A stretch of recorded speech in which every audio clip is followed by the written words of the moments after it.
بنا دے مجھے نیک نیکوں کا صدقہ،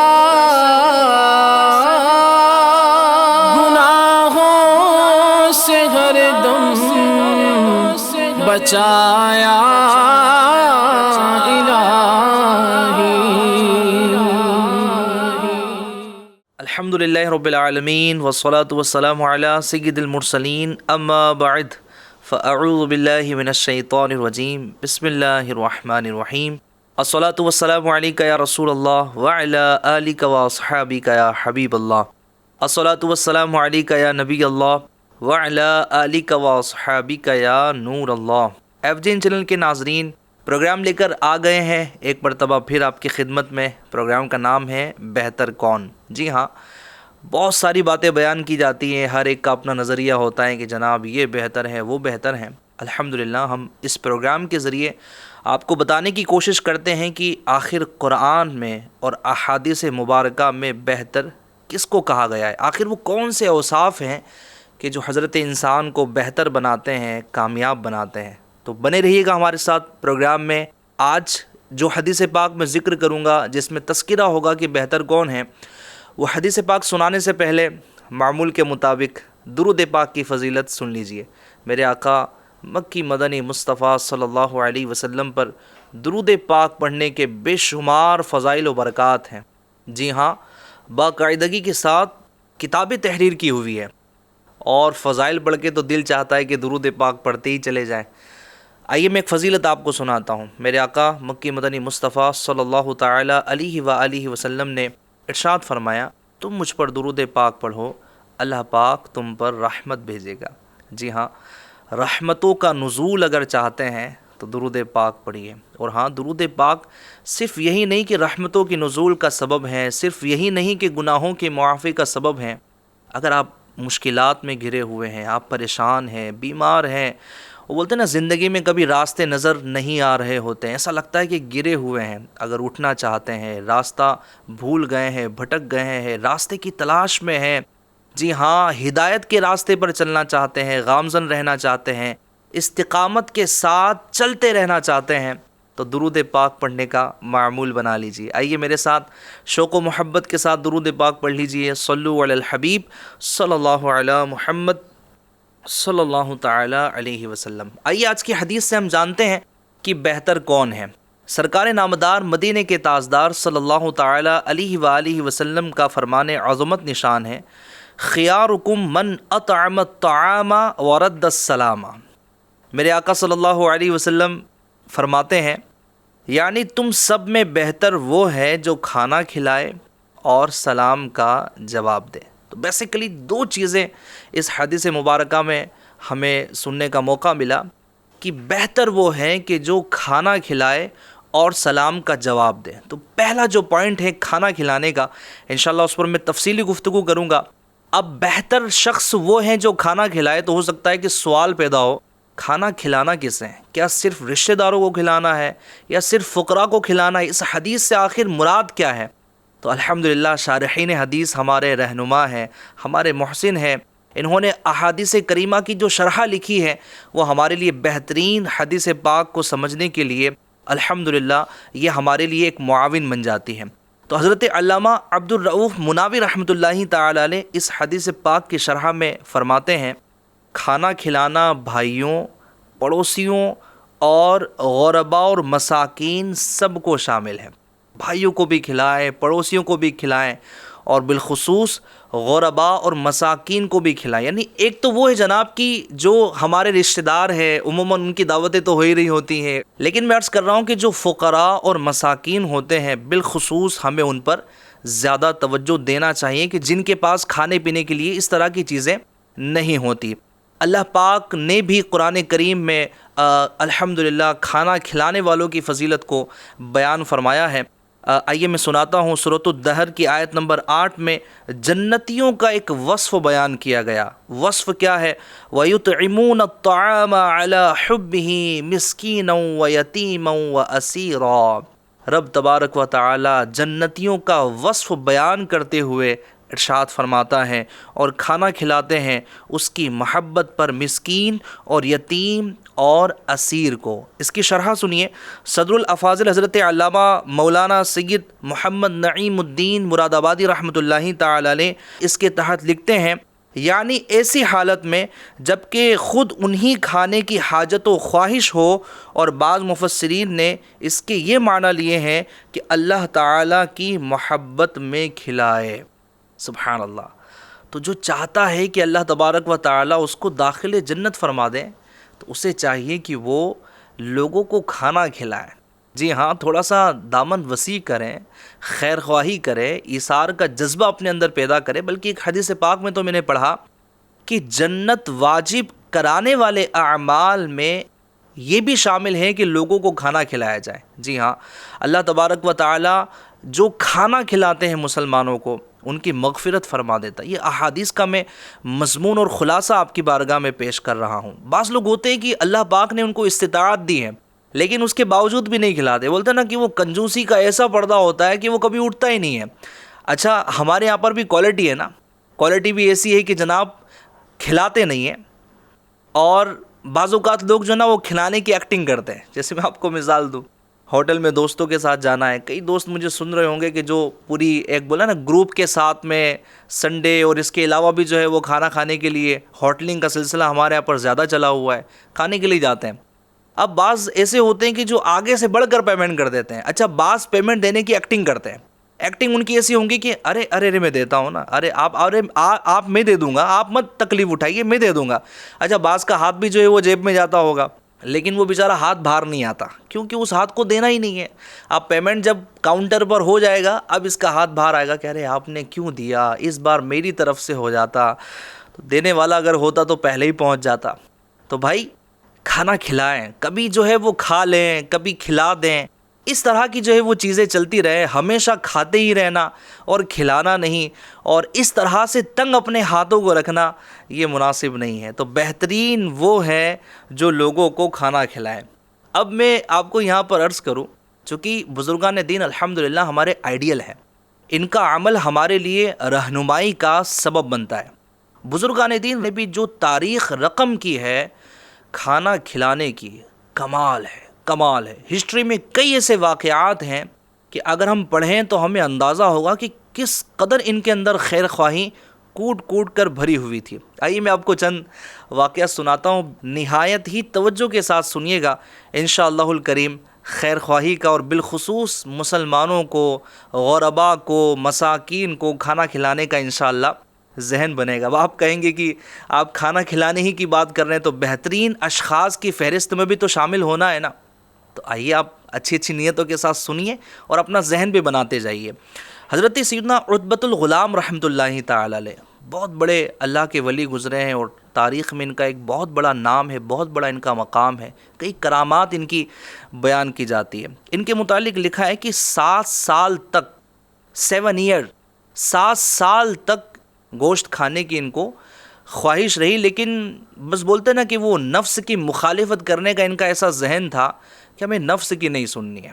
نفس جو ہے وہ بندے کو گناہوں پر ابھار دیتا ہے، اس کی خواہشوں کی تکمیل کے بعد بندہ رب سے دور ہو جاتا ہے۔ ان کا ذہن بنا ہوا تھا، تو 7 سال تک نفس جو ہے وہ گوشت کھانے پر ابھارتا رہا، لیکن نہیں کھایا۔ یہ اپنا واقعہ خود بیان کرتے اور کہتے ہیں کہ ایک دن میں نے سوچا کہ یار، یعنی مجھے حیا آئی، یہ کہتے ہیں کہ مجھے حیا آئی، 7 سال تک میرا نفس مجھ سے گوشت کھانے کا مطالبہ کرتا رہا اور میں نے نہ کھایا، لہٰذا میں نے ایک دن ذہن بنایا کہ چلیں آج گوشت کھا ہی لیتے ہیں۔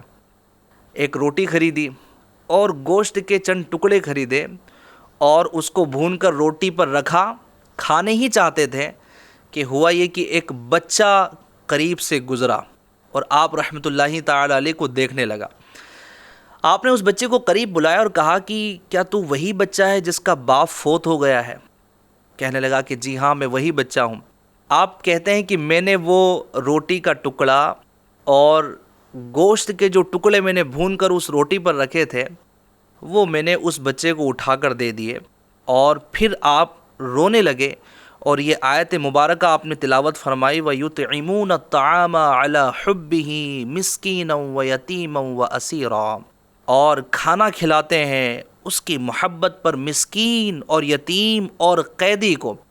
اس کے بعد آپ رحمۃ اللہ تعالی علیہ نے کبھی گوشت نہیں چکھا، یعنی نفس کی مخالفت بھی کیسی تھی، اور یہاں جناب ایثار کا معاملہ بھی کیسا تھا۔ آپ سمجھے کہ ہم نے کبھی ٹھنڈا پانی نہ پیا ہو یا ایسی کوئی نعمت کہ جو ہمیں زندگی میں جس کی خواہش ہو اور وہ کبھی اچانک ہمیں مل جائے یا اس کو حاصل کرنے میں ہم کامیاب ہو جائیں، تو کیا ہم اس کو کسی کے ساتھ شیئر کریں گے؟ ہرگز نہیں۔ من یہ ہوگا کہ جناب اتنے سالوں کے بعد ملی، اب کیسے شیئر کروں؟ لیکن یہ بزرگان دین، ان کا اس قدر خیر خواہی کا انداز تھا، سبحان اللہ، اس قدر خیر خواہی کا انداز تھا کہ کبھی ایسا موقع آتا اور یہ دیکھتے کہ سامنے والا مجھ سے زیادہ حاجت مند ہے، یا زیادہ نہیں تو وہ بھی حاجت مند ہے، تو خود کی خواہش کو مار کر یہ لوگوں کو وہ چیز دے دیا کرتے تھے۔ تو کھانا کھلانے کا ذہن ساتھ ساتھ میں بناتے رہیے گا۔ آئیے مزید سنیے، آپ میں سے کئی لوگوں نے اصحاب صفہ کا نام تو سنا ہوگا۔ آپ جانتے ہیں یہ وہ اصحاب کرام ہیں جو ہمتاً غوش ہو کر نبی کریم صلی اللہ تعالی علیہ وآلہ وسلم کی بارگاہ میں علم دین حاصل کرتے تھے، سبحان اللہ۔ اب انہوں نے کوئی کاروبار تو اختیار نہیں کیا ہوا تھا، مقصد صرف یہ تھا حصول علم دین۔ تو اب کھانا کہاں سے کھاتے، دیگر چیزیں کہاں سے چلتی؟ تو حضور نبی کریم صلی اللہ تعالی علیہ وآلہ وسلم کا انداز مبارکہ ایسا تھا کہ جب رات ہوتی تو آپ اصحاب صفہ کو صحابہ اکرام میں تقسیم فرما دیتے، یعنی کوئی صحابی ایک اصحاب صفہ میں سے کسی کو لے جاتے، اور کسی صحابی کے حصے میں 2 آتے، کسی کے حصے میں 3 آتے، یہاں تک کہ ابن سیرین رحمۃ اللہ تعالی علیہ نے 10 تک کا ذکر کیا کہ ایک ایک صحابی رضی اللہ تعالی عنہ 10 اصحاب صفہ کو اپنے گھر لے جاتے اور گھر لے جا کر ان کو کھانا کھلاتے۔ اور حضرت سیدنا سعد بن عبادہ رضی اللہ تعالی عنہ تو کمال کرتے تھے کہ ہر رات 80 اصحاب صفہ کو اپنے گھر لاتے اور کھانا کھلاتے تھے۔ کس قدر کھانا کھلانے کا جذبہ تھا، اللہ پاک ہمیں بھی عطا فرمائے۔ آئیے ایک اور حکایت سنیے، اور بڑی کمال کی حکایت ہے اور دلچسپ بھی ہے۔ حضرت سیدنا ابن عباس رضی اللہ تعالی عنہ کا کوئی دشمن رہا ہوگا، آپ سے دشمنی نکالنے کے لیے اس نے ایک اعلان کر دیا۔ قریش میں جا کر اس نے ایک اعلان کیا کہ کل صبح میں تمہاری حضرت ابن عباس رضی اللہ تعالی عنہ کے گھر ناشتے کی دعوت ہے۔ انہوں نے ناشتے پر سب کو بلایا ہے۔ اب جناب بات یہ ہوتی ہے کہ سارے کے سارے لوگ دوسری صبح میں حضرت ابن عباس رضی اللہ تعالی عنہ کے مکان عالیشان پر پہنچ جاتے ہیں۔ جب آپ اتنی بھیڑ دیکھتے ہیں کہ بن بلائے مہمان، آخر بات کیا ہے، ماجرا کیا ہے، تو لوگ ساری بات بیان کرتے ہیں کہ آپ کے متعلق اس شخص نے بیان کیا ہے کہ آپ نے ناشتے کی دعوت پر سب کو بلایا ہے۔ خیر آپ نے آگے اور بات کچھ نہ کی، یعنی یہ نہیں کہا کہ میں نے نہیں بلایا تھا، اس بندے نے جھوٹ بولا ہے۔ اتنا سن کر آپ نے کچھ لوگوں کو حکم دیا کہ ان کے لیے ناشتے کا اہتمام کیا جائے۔ اچھا جناب، سب کو بٹھایا گیا، ناشتہ لگایا گیا، کچھ فروٹس وہاں پر لگائے گئے، وہ فروٹس کھا رہے تھے۔ اتنے میں ان کے دسترخوان پر کھانا بھی جو ہے وہ لگا دیا گیا، یعنی صرف ناشتہ نہیں، کھانا بھی ان کے سامنے پیش کر دیا گیا۔ یعنی آپ انداز دیکھیں، سبحان اللہ، خیر خواہی کا، کھانا کھلانے کا کس قدر جذبہ تھا۔ آپ نے کھانا کھلایا، سب جب فارغ ہو کے جا چکے تو آپ نے کھلانے والوں سے پوچھا کہ کیا یہ لوگ روزانہ گھر پہ آ سکتے ہیں؟ آپ نے کہا کہ حضور کیوں نہیں آ سکتے ہیں؟ تو آپ رضی اللہ تعالی عنہ نے کہا کہ ان لوگوں سے کہہ دو کہ روزانہ صبح میں ان سب کی میرے گھر دعوت ہوں گی، اور روزانہ وہ تمام کی تمام اشخاص، تمام کے تمام لوگ آپ کے گھر آتے اور آپ ان کی دعوت کیا کرتے تھے۔ یعنی وہ دشمن بھی سوچتا ہوگا کہ میں نے تو نشانہ لگایا تھا کہ ان کی بے عزتی ہو جائیں گی، لیکن یہ تو ایسے خیر خواہ تھے، ایسے لوگوں کو کھانا کھلانے کی کڑن رکھتے تھے، ایسی مہمان نوازی کا شوق ذوق رکھتے تھے، سبحان اللہ، کی ایک دن نہیں روزانہ اب ان کی دعوت جو ہے وہ گھر پر ہونے لگی۔ اگر ہمارے ساتھ ایسا ہو تو کیا ہوگا؟ ہمارا تو حال یہ ہے کہ مہمان آتا ہے تو مہمان سے پوچھتے ہیں کہ جناب کب جانے والے ہو، کوئی ٹائم وائم ہے نہیں ہے، ریٹرن کی ٹکٹ کب ہے؟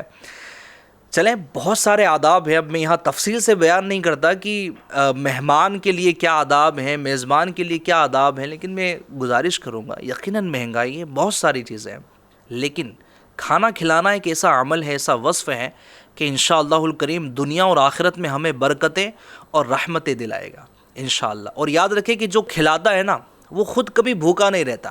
اگر وہ کھلاتے رہے گا اور کبھی اللہ نہ کریں کہ ایسی کنڈیشن آ گئی کہ اس کے پاس کچھ نہ رہا تو انشاءاللہ الکریم اس کا بھی کھانے پینے کا انتظام ہو ہی جائے گا۔ اور جو غربا اور مساکین کو کھلاتے ہیں الحمدللہ علی احسانہ، اللہ پاک کے فضل سے اللہ تبارک و تعالیٰ ان پر یہ دن آنے ہی نہیں دیتا کہ ان کے پاس اس طرح کے معاملات ہوں کہ ان کے پاس کچھ باقی نہ رہے۔ راہ خدا میں خرچ کرتے ہیں، راہ خدا میں غربا اور مساکین کو کھلاتے ہیں تو الحمدللہ اللہ پاک برکت ہی عطا فرماتا ہے۔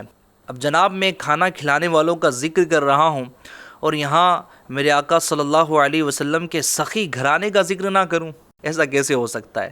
ان کے بارے میں تو مشہور ہے نا، رہ کر فاقوں میں غریبوں کو کھلانے والے ایسے ہوتے ہیں محمد کے گھرانے والے، سبحان اللہ۔ تو امام حسین رضی اللہ تعالیٰ عنہ کا یہاں میں تذکرہ خیر کروں گا کہ آپ کا انداز سبحان اللہ کتنا پیارا تھا اور کس قدر آپ خیر خواہی فرمایا کرتے تھے۔ امام علی مقام، امام تشنقام، امام حسین رضی اللہ تعالیٰ عنہ کی زوجہ نے ان کے پاس پیغام بھیجا کہ ہم نے آپ کے لیے لذیذ کھانا اور خوشبو تیار کی ہے، اپنے ہم پلہ لوگ آپ لے کر آ جائیں۔ لہٰذا امام حسین رضی اللہ تعالی عنہ مسجد میں گئے اور وہاں جو مساکین اور جو سائلین بیٹھے تھے ان کو اپنے گھر لے آئے۔ کچھ عورتوں نے بھی یہ ماجرا دیکھا کہ امام علی مقام رضی اللہ تعالی عنہ کے گھر پر دعوت کا سلسلہ ہے، لذیذ کھانے بنائے گئے ہیں، خوشبو کا انتظام کیا ہوا ہے، تو ہم بھی پہنچ جاتی ہیں۔ لہٰذا موقع دیکھتے ہوئے وہ بھی پہنچ گئے برکتیں لینے کے لیے امام حسین رضی اللہ تعالی عنہ کے گھر میں۔ اب امام علی مقام رضی اللہ تعالی عنہ نے اپنے گھر پہ ان کو مدعو کیا، ان کو اپنے ساتھ لے کر گئے، ان کے لیے کھانے کا انتظام کیا۔ اس سے پہلے کہ کھانا ان کے سامنے پروسا جاتا، آپ نے اپنے گھر والوں سے کیا کہا ذرا سنیے۔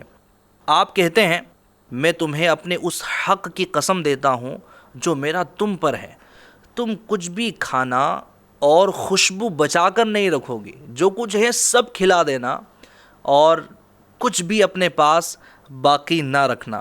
پھر انہوں نے حکم کی تعمیل کی، حکم پر عمل کیا اور ایسا ہی کیا۔ آپ رضی اللہ تعالیٰ عنہ نے پہلے مساکین کو کھانا کھلایا، پھر انہیں کپڑے پہنائے اور خوشبو لگائی۔ سبحان اللہ، کیسا سخی گھرانہ تھا جناب۔ گھر پر آنے والے مساکین اور غربا اور سائلین کی دعوت بھی کی، ان کو کپڑے بھی جو ہے وہ عطا فرمائے اور سبحان اللہ ان کے کپڑوں کے لیے خوشبو کا بھی انتظام کیا۔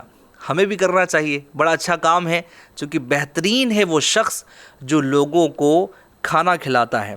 ایک اور واقعہ سنیے انشاءاللہ الکریم، بڑا مزہ آئے گا۔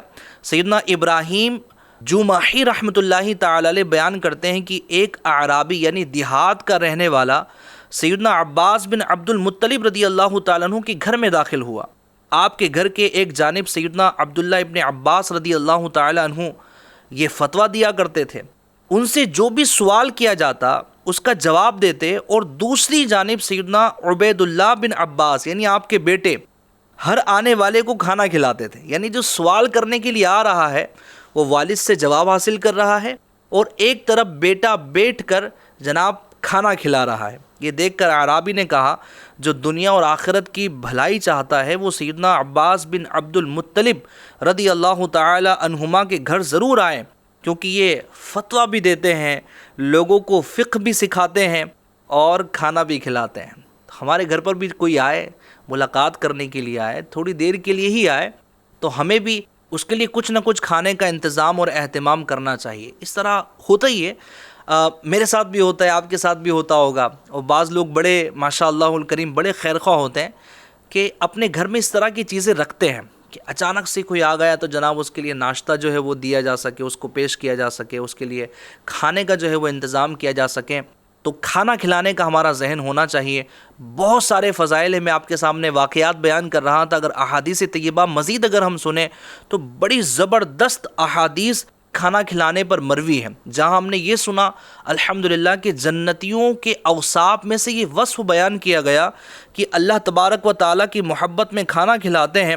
وہیں پر یہ بھی فضیلت بیان کی گئی، میرے آقا صلی اللہ علیہ وسلم نے ارشاد فرمایا جس نے اپنے مسلمان بھائی کو کھانا کھلایا یہاں تک کہ وہ سیر ہو گیا اور پانی پلایا یہاں تک کہ وہ سیراب ہو گیا، تو اللہ کھلانے والے کو جہنم سے 7 خندقوں کی مسافت دور کر دے گا، اور ہر 2 خندقوں کے درمیان 500 سال کی مسافت ہے۔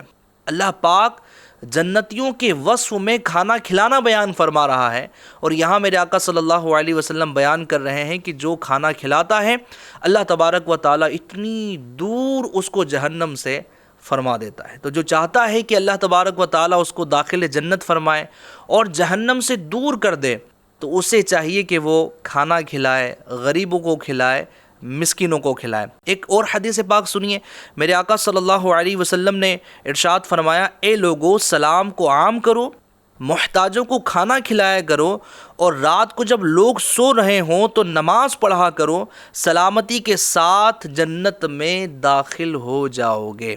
سبحان اللہ، داخل جنت ہونا چاہتے ہیں تو کھانا کھلانا اختیار کیجیے۔ اب آپ سوچیں گے کہ جناب میں کس کس انداز میں جو ہے وہ کھانا کھلانے کی ترکیب کر سکتا ہوں، میں کس کس طرح جو ہے وہ غربا تک پہنچ سکتا ہوں۔ کئی لوگ ایسے ہیں جو چاہتے ہیں کہ غربا اور مساکین کو کھلائیں یا جو پریشان حال ہیں ان کو کھلائیں، تو میں یہاں پر آپ کو گزارش کروں گا، دعوت اسلامی انڈیا الحمدللہ اس کا ایک ڈپارٹمنٹ ہے GNRF، غریب نواز ریلیف فاؤنڈیشن۔ یہ کیا کرتا ہے؟ پورے سال یہ ایکٹیو نہیں ہوتا کہ جناب آپ ان کو اماؤنٹ دیں گے تو یہ غربا اور مساکین میں جا کے آپ کی دی گئی رقم سے کھانا کھلائیں گے، بلکہ ان کا کام یہ ہوتا ہے کہ اس طرح کچھ آفت آ جاتی ہے، آسمانی آفت ہیں، جیسے فار ایگزامپل جناب بارش، شدت سے بارش ہو گئی، بڑی زبردست بارش ہو گئی، اور جناب باڑھ والی جو ہے وہ حالت بن گئی، کہیں پر سیلاب آ گیا، اس طرح کی صورتحال ہوتی ہیں، تو الحمدللہ دعوت اسلامی انڈیا کا یہ ڈپارٹمنٹ یہ اپنی خدمات کو انجام دیتا ہے وہاں، جب کہ لوگوں کے گھر ڈوبے ہوئے ہوتے ہیں اور جناب پانی بھر جانے کی وجہ سے وہ کچھ بھی بنا نہیں پا رہے ہوتے، وہاں پر یہ ڈپارٹمنٹ ہمارا الحمدللہ ایکٹیو ہوتا ہے، اور آپ کی دی ہوئی رقم سے الحمدللہ کھانے پینے کا انتظام کیا جاتا ہے اور ان تک پہنچانے کی کوشش کی جاتی ہے۔ تو جب ایسے موقع آ جائے، میں آپ کو مشورہ دوں گا، کئی ایسے موقع آتے ہیں، کھانا کھلانے کا صرف یہی موقع نہیں ہے، یہی ایک طریقہ نہیں ہے کہ آپ گھر پہ مدعو کریں اور ان کو کھانا کھلائیں۔ کھانا کھلانے کا طریقہ یہ بھی تو ہو سکتا ہے کہ پڑوسی کے یہاں جب کچھ نہ بناؤ تو آپ پہنچا دیں، چلیں اس کے یہاں بنا بھی ہے، اگر اچھی ڈش آپ کے یہاں پر بنی ہے تو جناب اس کو پہنچا دیجئے۔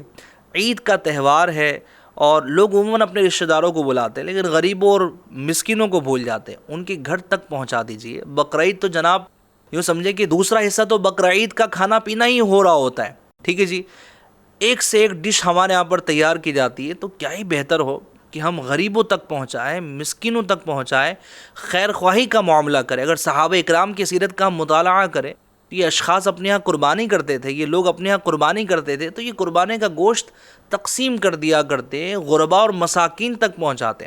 اور میرے شیخ کامل امیر اہل سنت مولانا الیاس عطار قادری ضیائی دامت برکاتہم العالیہ تو کیا ہی خوب ذہن دیتے ہیں کہ جو امیر ہیں، جن کو اللہ نے نوازا ہے، وہ اپنی بھی قربانی کریں اور کچھ جانور خرید کر کچھ غریبوں کے یہاں پر بھیج دیں، اس کے جناب کٹائی کا بھی جو ہے وہ پیسہ دے دیں تاکہ وہ اس کو قربان کریں، گوشت کا انتظام اس کے گھر میں بھی ہو جائے، وہ خود بھی جو ہے وہ تقسیم کرنے والا ہو، اس کے گھر میں بھی بن رہا ہو، اس کے بچے بھی کھا رہے ہوں، اس کے فیملی والے بھی کھا رہے ہوں، تو کتنی دعائیں دیں گے۔